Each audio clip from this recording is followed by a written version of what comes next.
राहुल की सदस्यता रद्द मामले में बढ़ गई केंद्र की मुश्किलें। कोर्ट के सवाल को सुनकर दंग रह गया पूरा मंत्री अमला।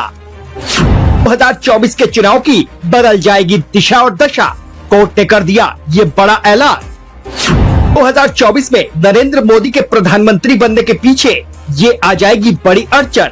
2024 के चुनाव में लगभग 1 वर्ष का समय बाकी है, लेकिन इससे पहले ही राहुल गांधी की सदस्यता रद्द होने वाले मामले में सुप्रीम कोर्ट का एक नया ऐलान आया है और इसी ऐलान ने बीजेपी की धड़कनें तेज कर दी है, क्योंकि 2024 के लोकसभा के मैदान को बीजेपी जितना साफ समझ रही थी, वास्तव में वो उतना साफ नहीं है।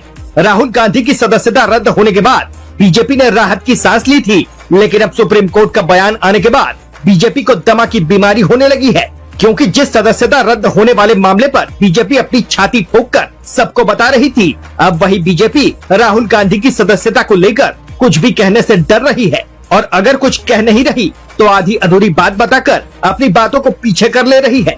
यानी 2024 का चुनाव बीजेपी को पहले जितना सरल लग रहा था, अब वही चुनाव बीजेपी को उतना ही कठिन लग रहा है।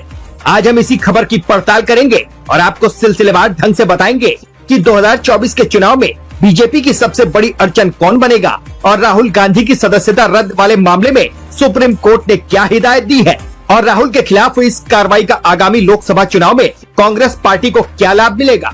सूरत कोर्ट ने मानहानि के मामले में राहुल गांधी को दोषी करार देते हुए 2 साल की सजा दी है, जिसके बाद कांग्रेस नेता की संसद सदस्यता रद्द हो गई थी।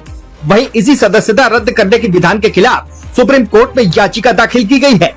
केरल की रहने वाली आभा मुरलीधरन ने राहुल गांधी के मामले का हवाला देते हुए शीर्ष अदालत में याचिका दाखिल की है।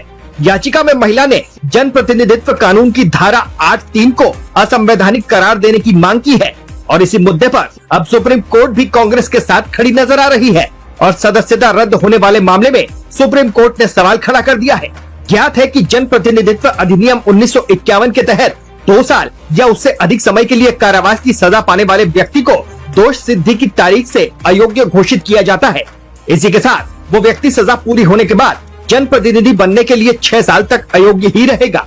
साफ है, अगर सजा का फैसला बरकरार रहता है तो वो व्यक्ति 8 साल तक कोई भी चुनाव नहीं लड़ पाएगा। जैसा कि सूरत की एक अदालत ने मोदी उपनाम संबंधी टिप्पणी को लेकर कांग्रेस नेता राहुल गांधी के खिलाफ 2019 में दर्ज आपराधिक मानहानि के एक मामले में उन्हें 23 मार्च को 2 साल कारावास की सजा सुनाई। हालांकि सुनवाई के दौरान ही अदालत ने राहुल गांधी को जमानत भी दे दी और सजा के अमल पर 30 दिनों तक के लिए रोक लगा दी, ताकि कांग्रेस नेता फैसले को चुनौती दे सके। विदित है कि राहुल गांधी ने कर्नाटक में एक जनसभा को संबोधित करते हुए कहा था, क्यों सभी चोरों का समान उपनाम मोदी ही होता है, और इसी बात पर घमासान मच गया था।